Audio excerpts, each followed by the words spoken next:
Character Animator is really flexible.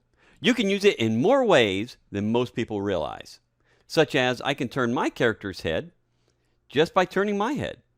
And I can also have my character's body turn with a keyboard trigger, such as 1, going that way, or 2, going the other way. Hell, I can even play and hit the R. Woohoo! All the way around. All right.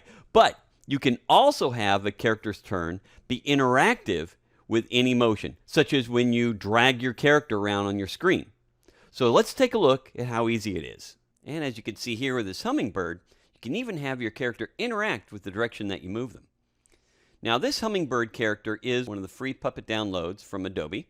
If you go to Start and then go to See More, you'll see a huge list of puppets. So anytime I move this character one direction, left or right, you see that the whole body changes and moves and looks that direction. And I still have my head turner in there as well. So this action is called a motion trigger. It's one of the behaviors. So let's add this motion trigger to our green head.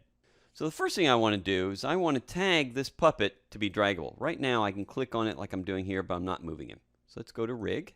I'm going to select my top layer, green, my puppet's name here, and I'm going to scroll down under Tags, and I'm going to select Draggable under Modifiers. So let's check out, make sure that works. Go to Record, and there, my head is draggable already. Okay, fantastic. So let's go back to Rig. And now let's add the interactive motions, the motion trigger. So I'm going to select top level of my character. Go to Behaviors, click on the plus. I'm going to add motion trigger. Here it is down here on the bottom. So now what we need to do is we'll select each main layer. Now the upward, downward, frontal, left, and right on my character are all cycles. I've got cycle layers on them. So I need to select the main group of each one, and I'm going to open up Tags. So I need to do two things. I want to make sure that the view is tagged if I want to keep my head turner. And then here under motion trigger, so the downward view, I want this moving down. If you hover over it, it tells you what it is. I'm going to select that. You'll see it highlights. I'm going to do that for each one. So I'm going to go to upward, frontal, left profile. Here it is, says moving left. And my right profile, select moving right. I'm not going to do the quarters on this. I just want it to bounce from one direction to the other. So let's see how this works. So if I drag him to the right, he looks right. It's not going to the left, so we'll have to figure out what's going on there. Drag up, he looks up. Drag down, he looks down. So we must have missed something. Let's go back to Rig. Select the left profile. Oh, it didn't stick. The moving left.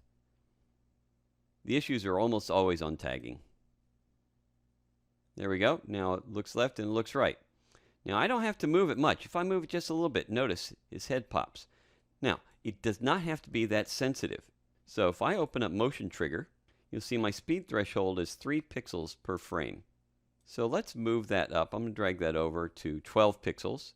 So now watch. If I move him slowly, it doesn't move. If I move it faster, he turns. So I can move that up quite a bit, and I can move him around. He's not going to turn unless I do it really quickly. So you do have ability to adjust that. Notice sometimes he bounces back and forth. Well, that's because the minimum duration is only 2 frames each. So let's say I want it to be a minimum half second. If I'm doing 24 frames a second, that'd be 12 frames. Now it's not going to be bouncing back and forth because it's going to hold in that pose for a minimum half second. See, it's a lot smoother. Same thing with moving up and with moving down. So this automated trigger motion works great, and it simplifies what you need to do during your animation capture. Plus, it's really cool and fun to play with.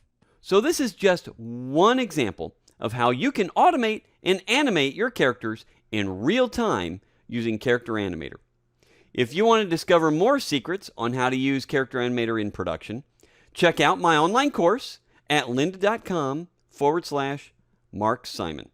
Even if you don't have an account on Lynda, a number of my videos are free for anyone to watch.